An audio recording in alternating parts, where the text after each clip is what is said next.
Business Trichy நேயர்களுக்கு வணக்கம்.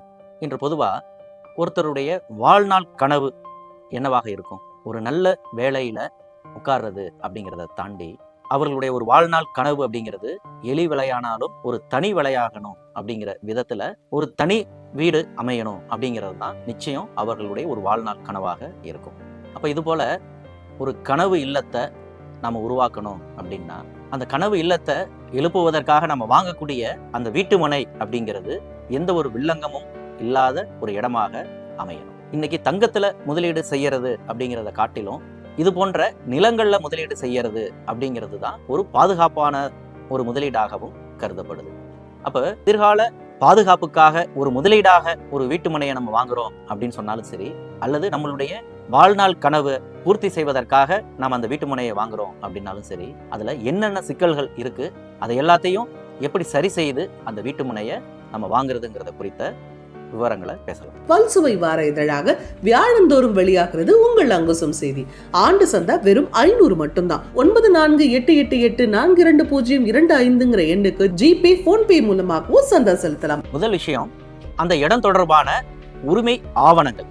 முதல்ல உங்ககிட்ட அந்த இடத்தை விற்கிறவர் தான் அந்த இடத்தினுடைய உண்மையான உரிமையாளரா அப்படிங்கிறத உறுதிப்படுத்திக்கணும். அடுத்து அந்த இடத்தினுடைய பட்டா, சிட்டா, அடங்கல் அது சரியானதா இருக்குதா அப்படிங்கிறத பார்க்கறதோட மட்டுமல்லாம ஒரு 30 ஆண்டுகளுக்கு பின்னோக்கி சென்று அந்த நிலத்தினுடைய அந்த பரிவர்த்தனையை சரிபார்த்து அதனுடைய அந்த பேரண்ட் டாக்குமெண்ட்னு சொல்லக்கூடிய அந்த மூல ஆவண பத்திரங்களை ஒரு 30 ஆண்டுகளுக்கு குறைந்தபட்சம் நாம் அதை சரிபார்த்துக்கிறது ரொம்ப அவசியமானது. 2வது வகையான ஆவணம் வில்லங்கச் சான்றிதழ். இது அந்த இடம் எந்த சார்பதிவாளர் அலுவலகத்தோட தொடர்புடைய இடம் அப்படிங்கிறத முதல்ல தெரிஞ்சுக்கிட்டு அந்த சம்பந்தப்பட்ட சார்பதிவாளர் அலுவலகத்திலிருந்து முறையான விண்ணப்பம் செய்து குறைந்தபட்சம் ஒரு 30 ஆண்டுகளுக்கான அந்த ஈசின்னு சொல்லக்கூடிய அந்த வில்லங்கச் சான்றிதழை பெறுவது ரொம்ப அவசியம். இதுல இன்னும் கூடுதலாக கவனிக்க வேண்டிய விஷயம் என்னன்னா, அந்த சார்பதிவாளர் அலுவலகங்களுடைய அந்த எல்லைகள் அப்படிங்கிறது ஆண்டாண்டுக்கு நிர்வாக காரணங்களுக்காக மாறுதலுக்கு உட்பட்டது. அப்ப இந்த 30 ஆண்டு கால இடைவெளியில அந்த சார்பதிவாளர் அலுவலக எல்லை அப்படிங்கிறது மாறுபட்டிருக்கலாம். அதாவது நாம் வாங்கக்கூடிய அந்த இடம் ஒரு 30 ஆண்டுகளுக்கு முன்னாடி வேற ஒரு சார்பதிவாளர்களுடைய அலுவலகத்தினுடைய எல்லையிலையும், அடுத்த ஒரு 10 ஆண்டு காலத்துல மற்றொரு சார்பதிவாளர் அலுவலக எல்லையிலையும், தற்போது இன்னொரு சார்பதிவாளர் அலுவலக எல்லையிலையும் கூட அது ஒன்றுக்கு மேற்பட்ட அந்த சார்பதிவாளர் அலுவலகங்கள்ல அதனுடைய ஆவணங்கள் இருக்க வாய்ப்பு இருக்கு. அப்ப அப்படிப்பட்ட வழக்குகள்ல அந்த 30 ஆண்டு கால இடைவெளியில தொடர்புடைய அந்த 3 சார்பதிவு அலுவலகங்கள்ல இருக்கக்கூடிய ஆவணங்களின் அடிப்படையில 3 இடங்களிலேயுமே அந்த ஈசி போட்டு பார்க்கறது அப்படிங்கிறது ரொம்ப ரொம்ப அவசியமானது. இந்த வில்லங்கம் அந்த ஈசி பார்க்கறதுனுடைய மிக மையமான ஒரு நோக்கம் என்ன அப்படின்னு சொன்னா, அந்த நிலத்தின் மீது நிலத்தை அடமானம் வைத்து வேற ஏதேனும் கடன் வாங்கப்பட்டிருக்கா, அல்லது அதை வேற தனிநபர் வேற யாருக்கேனும் அடமானம் வைத்திருக்கிறாங்களா, இது போன்ற அந்த விவரங்களை இதன் வழியாக நாம் சரிபார்த்து உறுதிப்படுத்திக் கொள்ள வேண்டியது மிக அவசியம். 3வதா, அந்த நிலத்தினுடைய வகைப்பாட்டை நாம் கண்டிப்பா தெரிஞ்சுக்கணும். ஏன்னா அந்த இடத்த நாம வீடு கட்டுறதுக்கு தான் பயன்படுத்த போறோம். அந்த வகையில அந்த நிலத்தினுடைய வகைப்பாடு அது நஞ்சையா இருக்குதா, புஞ்சையா இருக்குதா, வீட்டுமனை அப்படிங்கிற வகைப்பாட்டுல இருக்கா, இல்ல விவசாய நிலம் அப்படிங்கிற வகைப்பாட்டுல இருக்காங்கிறத முதல்ல தெளிவுபடுத்தி கொண்டுதான் அதை நம்ம வாங்குறதுக்கே முற்படணும். ரொம்ப முக்கியம் இந்த இடத்துல அந்த இடம் வீடு கட்ட அனுமதிக்கப்பட்ட இடமா அப்படிங்கிறத இதன் வழியாக சரிபார்த்து உறுதிப்படுத்திக் கொள்வதுதான் அந்த நிலத்தினுடைய வகைப்பாட்டை நாம் தெரிந்து கொள்வதனுடைய மிக முக்கியமான நோக்கம்.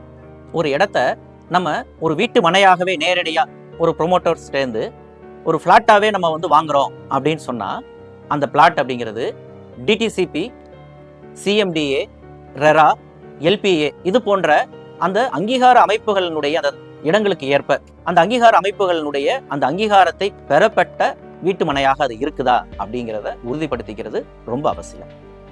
இது போன்ற அங்கீகாரம் இல்லாத லே அவுட்டுகளை வாங்கிறத கூடுமான அளவு தவிர்த்துக்கணும்.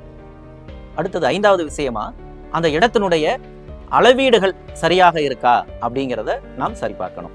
முதல் விஷயம், அந்த சர்வே எண் அந்த இடத்துக்கும் பத்திரத்துக்கும் சரியான சர்வே எண்ணா அது அமைஞ்சிருக்காங்கிறத முதல் விஷயம் உறுதிப்படுத்திக்கணும். அடுத்தது, பத்திரத்துல அவங்க குறிப்பிட்டிருக்கக்கூடிய அந்த 4 எல்லைகள், 4 புறமும் அவர்கள் அதுல குறிப்பிட்டிருக்கக்கூடிய அந்த அடிகள் அந்த விகிதத்துல அது சரியான அளவுல அது இருக்கா அப்படிங்கிறத நேர்ல அந்த இடத்துல நின்று அளவீடு செய்து உறுதிப்படுத்த வேண்டியது மிக மிக அவசியம்.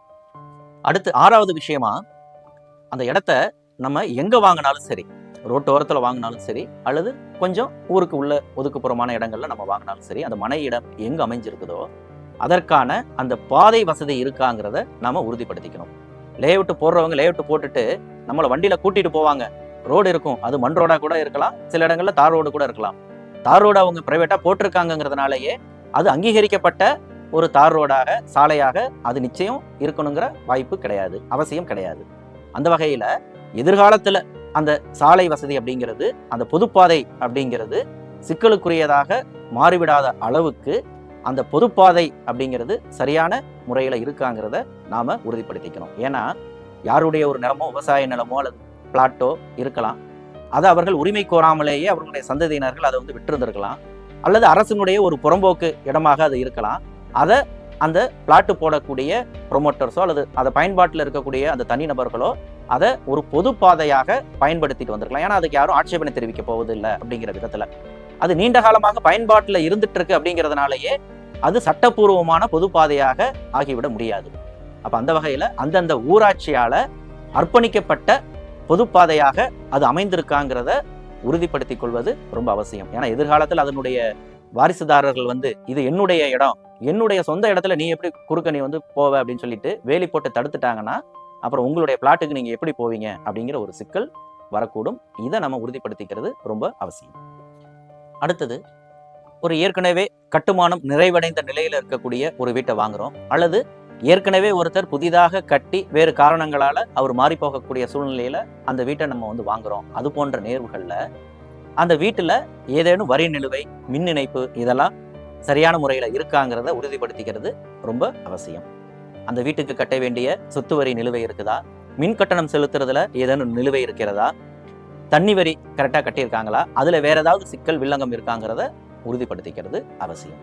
8வது விஷயமா, ரொம்ப ரொம்ப முக்கியமானது, நம்ம வாங்கக்கூடிய அது காலி மனையாக இருக்கலாம், அல்லது புதிதாக எழுப்பப்பட்ட அது வீடாக இருக்கலாம், அல்லது ஏற்கனவே ஒரு பயன்படுத்தினவருடைய வீட்டை நம்ம திரும்ப வாங்கினதா இருக்கலாம். இது போன்ற எந்த நேர்வாக இருந்தாலும் அந்த இடம் சம்பந்தமாகவோ அல்லது அந்த வீடு சம்பந்தமாகவோ ஏதேனும் வழக்குகள் நிலுவையில் இருக்குதா அப்படிங்கிறத சரி பார்த்துக்கிறது ரொம்ப அவசியம். ஏன்னா அதனுடைய குடும்ப உறுப்பினர்கள் 4-5 பேர் இருப்பாங்க. அதுல ஒருத்தருடைய அனுபவத்துல அந்த வீடு இருக்கும், அந்த இடம் இருக்கும். அப்ப அவர் பாட்டுல அதை பிளாட் போட்டு அவர் வித்துட்டாரு அப்படின்னு சொன்னா நாளைக்கு குடும்ப உறுப்பினர்கள் வாரிசு அடிப்படையில இதுல எனக்கும் ஒரு பங்கு இருக்கு, 1/3 இருக்கு அப்படின்னு நீதிமன்றத்துல அவங்க வழக்கு போட்டாங்க அப்படின்னு சொன்னா அது அவர்களுக்கு சாதகமாக முடிவதற்கான வாய்ப்பும் இருக்கு. அப்ப அது போன்ற உரிமையியல் வழக்குகள் ஏதேனும் அந்த இடம் தொடர்பாக, அந்த வீடு தொடர்பாக ஏதேனும் இருக்கா அப்படிங்கிறதையும் உறுதிப்படுத்திக் கொள்ள வேண்டியது ரொம்ப அவசியம். இப்ப சொன்ன இவ்வளவு விவரங்கள் இருக்கு. இதை எல்லாத்தையும் ஒரு தனிநபரா நான் எப்படி சரி பார்க்க முடியும்? இந்த இடத்து மேல வழக்கு இருக்குதா, அவங்களோட குடும்பத்துல எதுவும் பஞ்சாயத்து இருக்காங்கன்னா எனக்கு எப்படிங்க தெரியும்? இதை எப்படிங்க நான் சரி பார்க்கறது? இதை எந்த ஆபீஸ்ல டாக்குமெண்டா கேட்டா எனக்கு பதில் சொல்லுவாங்க அப்படின்னா நிச்சயம் அதுக்கு அப்படி ஒரு வழிமுறைங்கிறது, எளிதான ஒரு ஷார்ட்கட்டுங்கிறது நிச்சயம் கிடையாது. அப்ப இந்த இடத்துல தான் வழக்கறிஞர்களுடைய அட்வொகேட் ஒப்பீனியன் அப்படிங்கிறது மிக மிக அவசியமா இருக்குது. அப்ப இந்த இடம் தொடர்பான நம்ம இவ்வளவு தூரம் சொன்ன அந்த எல்லா விஷயங்கள் குறித்தும் அது தொடர்பான ஆவணங்களை சம்பந்தப்பட்ட இதற்கென்று இருக்கக்கூடிய லீகல் ஒப்பீனியன் வழங்கக்கூடிய அந்த சட்ட நிபுணர்களிடம் அந்த ஆவணங்களை கொடுத்து அவங்க கிட்ட எனக்கு இந்த விவகாரங்கள் எல்லாமே பார்த்து சொல்லுங்க அப்படின்னு சொன்னோம்னா அவங்க எளிதாக அது எல்லாத்தையும் சரிபார்த்து, வழக்கு இருக்குதா, வேற வில்லங்கம் இருக்குதா, அது போன்ற விவரங்களை சரிபார்த்து அவர்கள் இந்த இடத்த வாங்கலாம் அல்லது வாங்க வேண்டாம், இப்படி ஒரு சிக்கல் இருக்குங்கிற மாதிரியான ஒரு லீகல் ஒப்பீனியன் அப்படிங்கிறத அவங்க கிட்ட கேட்டு பெற்று அதன் பிறகு அந்த இடம் வாங்குவது தொடர்பாக முடிவெடுப்பது தான் உத்தமம். நிறைவா, நம்ம இடம் வாங்குறது அப்படிங்கிறதே அந்த இடத்துல நம்ம குடி போகணும் அப்படிங்கிறதுக்காக தான். அப்ப எதிர்காலத்துல தற்சமயம் பக்கத்துல பெரிய அளவுக்கு குடியிருப்புகள் இல்லை அப்படின்னு சொன்னாலும் எதிர்காலத்துல அது குடியிருப்பாக மாறக்கூடிய இடத்துல அது அமைந்திருக்குதா, அந்த வீட்டு மனையை சுற்றி பள்ளி இருக்குதா, மருத்துவமனைகள் இருக்கா, பேருந்து வசதி இருக்குதா, குடிநீர் வசதி இருக்குதா, இது போன்ற ஒரு குடும்பமாக நாம் வசிப்பதற்கு ஏற்ற இந்த அத்தியாவசியமான அடிப்படையான அந்த வசதிகள் இருக்குதா அப்படிங்கிறத உறுதிப்படுத்திக்கிறது ரொம்ப அவசியம்.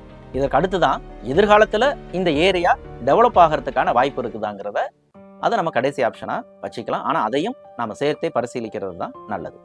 அந்த வகையில அந்த வீட்டு மனையை நம்ம வாங்குவதற்கு முன்பாக அந்த வீட்டு மனையினுடைய பத்திரம், பட்டா, சிட்டா மற்றும் அடங்கல், அந்த இடம் தொடர்பான வில்லங்கச் சான்றிதழ், அந்த இடத்தினுடைய வரைபடம், எஃப்எம்பி ஸ்கெட்ச் அப்படின்னு சொல்லக்கூடிய அந்த வரைபடம், அப்புறம் அந்த டிடிசிபி, ரெரா, இது சிஎம்டிஏ, இது போன்ற அந்த அங்கீகார அமைப்புகள் வழங்கி இருக்கக்கூடிய சான்றிதழ், அப்புறம் மின் ரசீது, வரி ரசீது உள்ளிட்ட இந்த ஆவணங்கள் அனைத்தும் பத்திரம் பதிவு செய்வதற்கு முன்பாக நம்ம கிட்ட இருக்கணும். இது இல்லாம அந்த இடத்த வாங்குறத பத்தி கொஞ்சம் யோசிக்கணும். விலை மலிவா இருக்குது, அல்லது நமக்கு ரொம்ப நெருக்கமானவங்க சொல்றாங்க, மாமா சொன்னாரு, சித்தப்பா சொன்னாரு அப்படின்னு சொல்லி ஒரு தனிநபர் மீதான ஒரு நம்பிக்கையிலிருந்து மட்டும் இந்த விவகாரங்களை நாம் முடிவெடுத்து விட முடியாது.